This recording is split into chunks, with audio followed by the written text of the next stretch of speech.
तो नमस्कार दोस्तों, गुड इवनिंग। आप सभी का बहुत बहुत स्वागत है हमारे इस पैरामेडिकल के यूट्यूब चैनल टोटल लर्निंग पे। तो दोस्तों आज हम लोग फिर से पैरामेडिकल के एंट्रेंस एग्ज़ाम के लिए दोस्तों जीके का फिर से क्वेश्चंस करने वाले हैं 15। ठीक है, 15 क्वेश्चन करने वाले हैं और आप सभी को कमेंट में ज़रूर बताइएगा कि किनका 15 आउट ऑफ 15 आता है। ठीक है, किनका 15 में 15 लाते हैं। और आप सभी को बता दें डेली 8 बजे से हमारे इस चैनल पे हर एक्सरसाइज कह सकते हो, हर सब्जेक्ट से क्वेश्चन आता है 15 MCQ और आप सभी लोग आंसर बताते हैं लाइव सेशन में। तो जुड़िए जल्दी से आप सभी लोग। ठीक है, डेली जुड़िएगा, 8 बजे शाम में डेली चलता है। ठीक है, और प्रत्येक क्लास का PDF पाना चाहते हैं तो आप हमारे टेलीग्राम चैनल को ज्वाइन कर सकते हैं। टेलीग्राम पे आपको सर्च करना पड़ेगा टोटल लर्निंग, तो आप सभी लोग ज्वाइन हो सकते हैं PDF के लिए। ठीक है, चलिए तैयार है। जिनके पास नोटिफिकेशन नहीं गया उनको पास आप लोग शेयर कर दीजिए, लाइक कर दीजिए। जो लोग लाइक नहीं किए, देखिए क्वेश्चन नंबर 1 आ गया। फटाफट आप सभी का आंसर आना शुरू कर दीजिए, आना शुरू होना चाहिए जी। भारतीय राष्ट्रीय कांग्रेस ने सर्वप्रथम पूर्ण स्वराज का प्रस्ताव ग्रहण किया था। यानी कि जो भारतीय राष्ट्रीय कांग्रेस है वो सर्वप्रथम पूर्ण स्वराज का प्रस्ताव ग्रहण किया, ये तो कंफर्म है। लेकिन किस अधिवेशन में किया था, किस समय में किया था? ऑप्शन नंबर कोलकाता का अधिवेशन में, ऑप्शन नंबर बी है बम्बई अधिवेशन में, ऑप्शन नंबर सी है लाहौर अधिवेशन में, ऑप्शन नंबर डी है इलाहाबाद अधिवेशन में। किस अधिवेशन में किया था? तो आप सभी को पता होना चाहिए। हाँ जी, देखिए सभी लोग मिलाइएगा। जो लोग ऑप्शन नंबर सी लाहौर अधिवेशन बता रहे हैं ना, उनका राइट है। ठीक है, यहाँ पे ऑप्शन नंबर सी राइट हो जाएगा। और जिनको नहीं पता है वो लोग याद कर लीजिए क्योंकि इंपॉर्टेंट क्वेश्चन है। और कब हुआ था? सर्वप्रथम तो हुआ, लेकिन कब? सर्वप्रथम कब हुआ था? किन्हीं को पता है? इस भी पता है?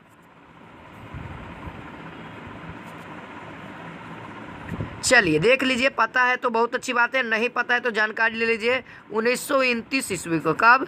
1929 ईस्वी को पूर्ण स्वराज का प्रस्ताव पास किया गया था, ग्रहण किया गया था। ठीक है, और इसी को मालूम है 26 जनवरी 1930 ईस्वी को। कब?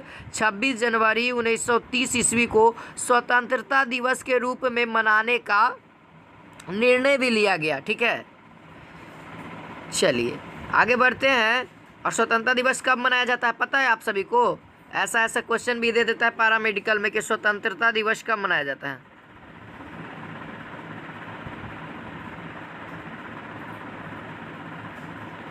बताइए तो।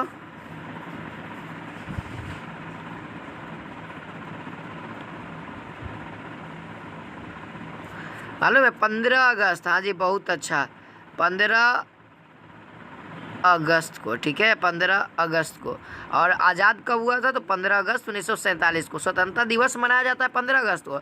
बट अगर क्वेश्चन पूछ दे कि हमारा भारत देश कब स्वतंत्र हुआ, तो 15 अगस्त 1947 को, ऐसा है। ठीक है, चलो क्वेश्चन नंबर 2 देखते हैं। भूदान आंदोलन किसने शुरू किया था? भूदान जो आंदोलन वो किसने शुरू किया था? Option number Mahatma Gandhi, option number B Jayaprakash Narayan, option number C है विनोबा भावे, ऑप्शन नंबर डी है आचार्य कृपलानी।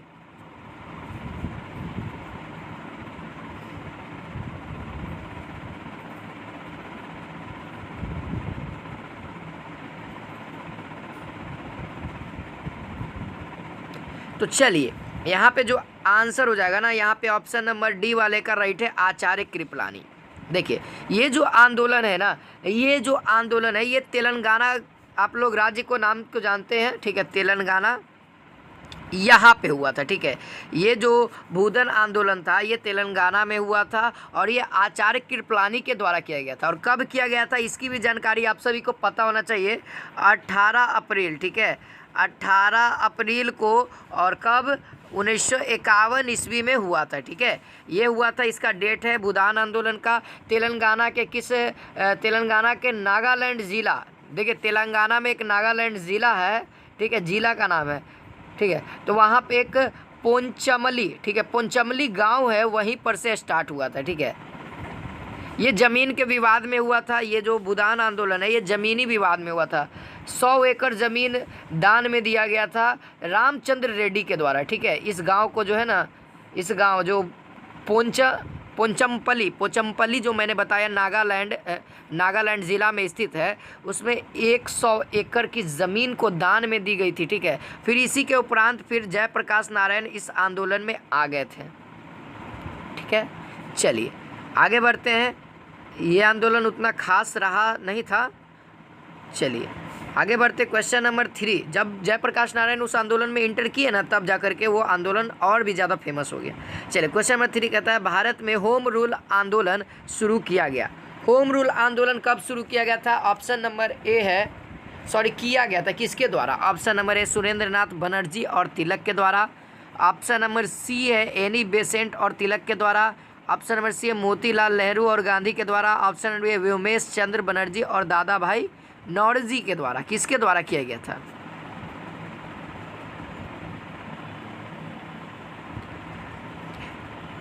हाँ जी, तो बहुत अच्छा जो लोग ऑप्शन नंबर बी बता रहे हैं ना जी, हाँ जी बहुत अच्छा बाबू, जो लोग ऑप्शन नंबर बी बता रहे हो ना, उनका राइट है। एनी बेसेंट और तिलक के द्वारा क्या हुआ था? भारत में होम रूल आंदोलन शुरू किया गया था। ठीक है, बहुत अच्छा। चलिए इसी तरीके से आप सभी लोग लगे रहिए, शेयर नहीं किए शेयर करिए, लाइक करिए। चलिए आगे बढ़ते हैं क्वेश्चन नंबर 4। देखिए क्वेश्चन नंबर 4 यहाँ पे कहता है दिल्ली के पहले भारत की राजधानी। देखिए दिल्ली के पहले भारत की राजधानी कौन थी? Option number A Lucknow, option number B Bombay, option number C Calcutta, option number D Patna. देखिए पहले दिल्ली के पहले भी भारत की राजधानी हुआ करती थी, वो कौन थी?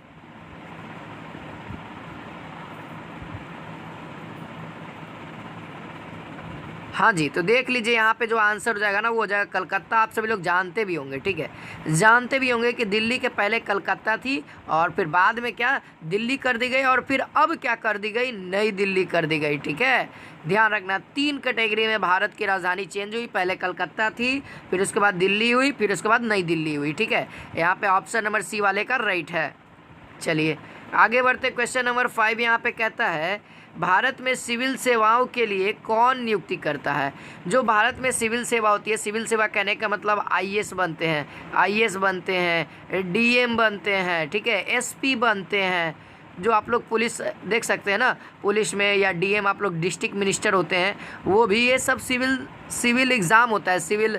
ठीक है, यूपीएससी कंडक्ट कराता है। देखिए यहाँ पे ऑप्शन में यूपीएससी भी है, संसद भी है, प्रधानमंत्री भी है, राष्ट्रपति भी है। लेकिन नियुक्त कौन करता है सिविल सेवाओं के लिए?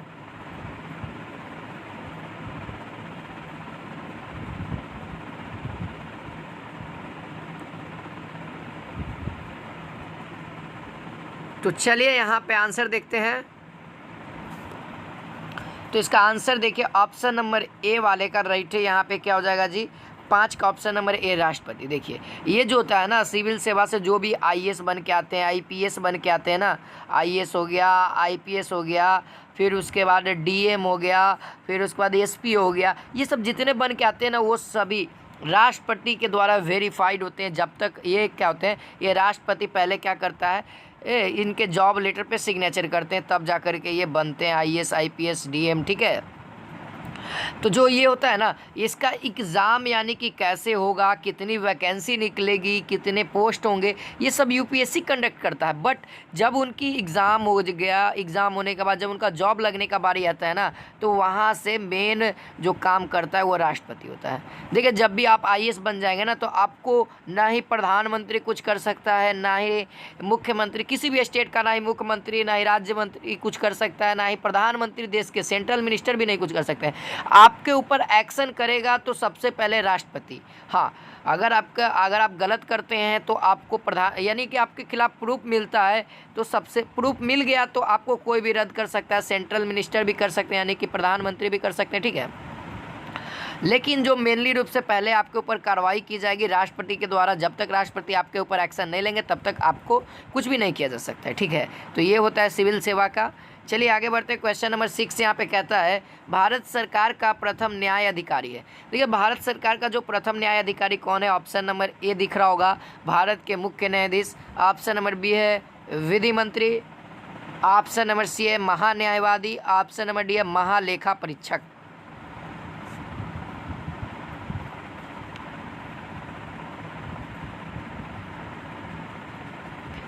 तो चलिए जी, इसका आंसर भी आप सभी लोग को पता होना चाहिए। ठीक है,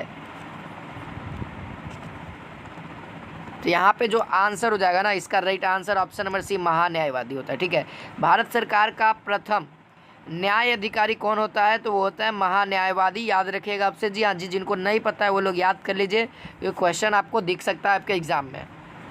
चलिए क्वेश्चन नंबर 7 यहाँ पे कहता है अब भारतीय संविधान में कुल अनुसूचियों की संख्या है।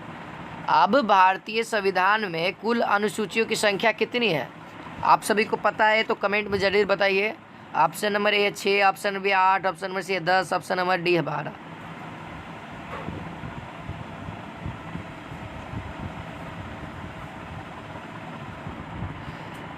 तो यहाँ पे देख लीजिए आंसर जो हो जाएगा ना, भारतीय संविधान में कुल अनुसूचियों की संख्या होती है वो होती है 12। ठीक है, कितनी होती है? 12 होती है जी। याद रखिए ऑप्शन नंबर डी वाले का राइट है जी। हाँ जी, बहुत अच्छा, जो लोग डी बता रहे हैं ना उनका राइट है, और बी सी ए वाले का गलत है। चलो आगे बढ़ो। क्वेश्चन नंबर 8 कहता है स्वाधीन भारत के प्रथम राष्ट्रपति थे। स्वाधीन भारत के प्रथम राष्ट्रपति कौन थे? ऑप्शन नंबर ए है doctor Rajendra Prasad, option number B है M.K. Gandhi, option number C है doctor S. Radhakrishnan, option number D है जवाहरलाल नेहरू।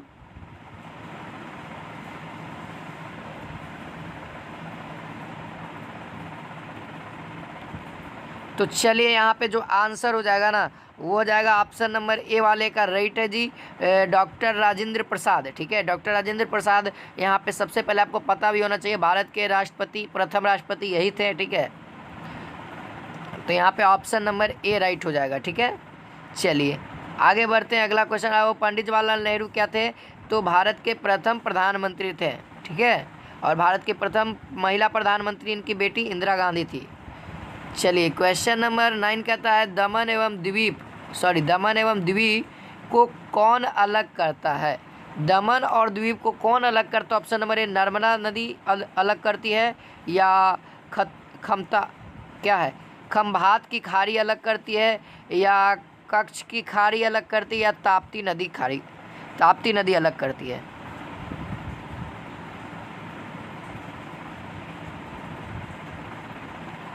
तो मालूम है इसका राइट आंसर क्या हो जाएगा? वो हो जाएगा खंभात की खाड़ी। ठीक है, खंभात की खाड़ी यहाँ पे राइट हो जाएगा। ऑप्शन नंबर बी जो है ना, खंभात की खाड़ी, ये दमन और द्वीप को अलग करता है। ठीक है, तो याद रखिएगा आपसे, और यहाँ पे ऑप्शन नंबर बी वाले का राइट है। जो लोग बी बता रहे हैं बहुत अच्छा, उनका सही है, सही चल रहा है। चलिए क्वेश्चन नंबर 10 यहाँ पे कहता है संविधान में भारत की व्याख्या है। जो हमारा भारतीय संविधान है उसमें भारत के बारे में क्या व्याख्या किया गया है? ऑप्शन नंबर ए संयुक्त राज्यों के रूप में, ऑप्शन नंबर बी राज्यों के संघ के रूप में, या ऑप्शन नंबर सी है राज्यों के राजमंडल के रूप में, या ऑप्शन नंबर डी है एकात्मक राष्ट्र के रूप में। किसके रूप में किया गया है?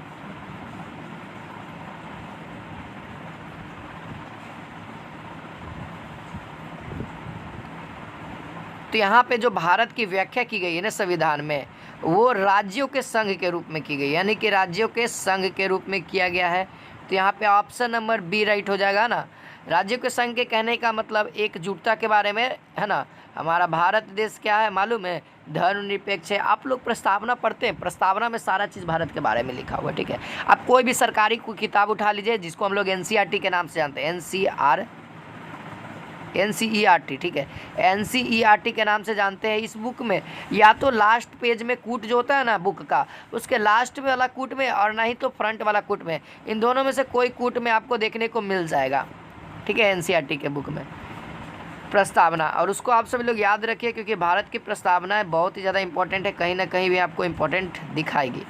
चलिए क्वेश्चन नंबर 11 कहता है निम्नलिखित अक्षांशों में से कौन भारत होकर गुजरता है?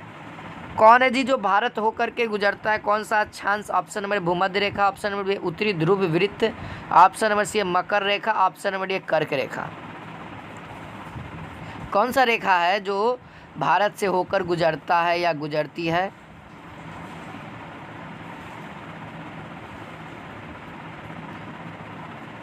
तो यहाँ पे जो आंसर होगा ना वो हो जाएगा ऑप्शन नंबर डी कर्क रेखा। ठीक है, क्या जाएगा? कर्क रेखा यहाँ पे आंसर हो जाएगा जी। याद रखिएगा कर्क रेखा हमारे भारत देश से होकर के गुजरती है, और ये लगभग लगता है कि छः राज्यों को काटती है। ठीक है,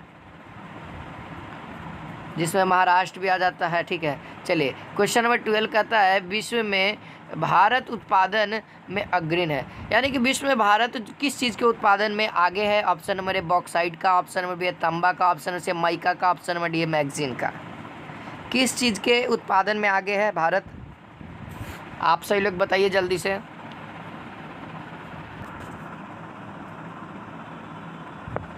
तो यहाँ पे जो राइट आंसर हो जाएगा ना वो हो जाएगा माइका, जो बता रहे हैं ना ऑप्शन नंबर सी राइट है।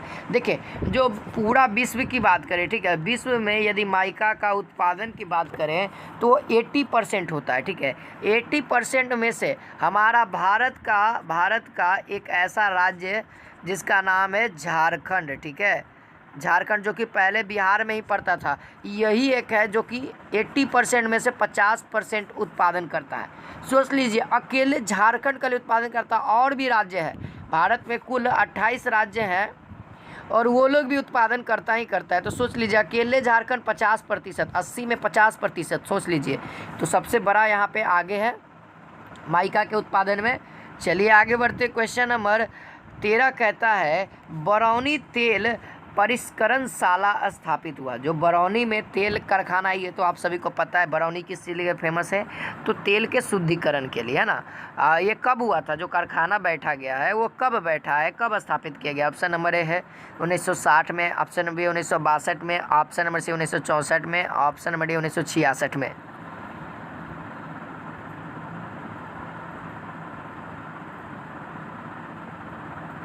तो यहाँ पे जो राइट आंसर हो जाएगा ना वो हो जाएगा ऑप्शन नंबर सी 1964 में, ठीक है। बरनौली में तेल परिष्करण जो शाला है, तेल परिष्करण शाला, वो स्थापित हुआ था कब? 1964 में। और किसकी सहायता से मालूम है? तो पूर्व सोवियत संघ की सहायता से। वहाँ पे पूर्व सोवियत संघ करके, ठीक है, चलता था और उसी की सहायता से क्या हुआ था, बरनौली में तेल शोधक कारखाना स्थापित किया गया था 1964 ईस्वी में, ठीक है। चलो आगे बढ़ते हैं, क्वेश्चन नंबर 14 कहता है विश्व व्यापार संगठन यानी कि WTO का मुख्यालय कहाँ है? ऑप्शन नंबर ए है वाशिंगटन DC में, या ऑप्शन नंबर बी है लंदन में, या ऑप्शन नंबर सी है जेनेवा में, या ऑप्शन नंबर डी है स्टॉकहोम में। तो बताइए आप सभी लोग आंसर क्या हो जाएगा?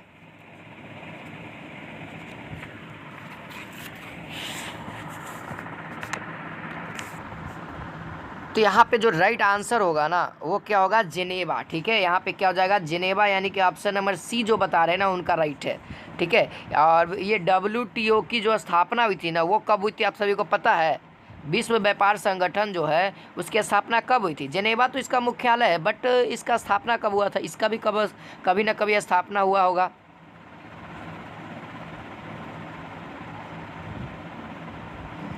तो आप सभी को बता दूं, जिनको नहीं पता है वो लोग जान लीजिए 1995 में, ठीक है। कब हुआ था इसका स्थापना? तो 1995 में हुआ था 1 जनवरी को, ठीक है। 1 जनवरी को 1995 में WTO की स्थापना हुई थी। चलिए अगला क्वेश्चन आप सभी के स्क्रीन पे आ रहा है, सिंधु घाटी सभ्यता की लिपि है। सिंधु घाटी सभ्यता की लिपि कौन सी है दोस्तों? जल्दी से बताइए आप सभी लोग कमेंट करके।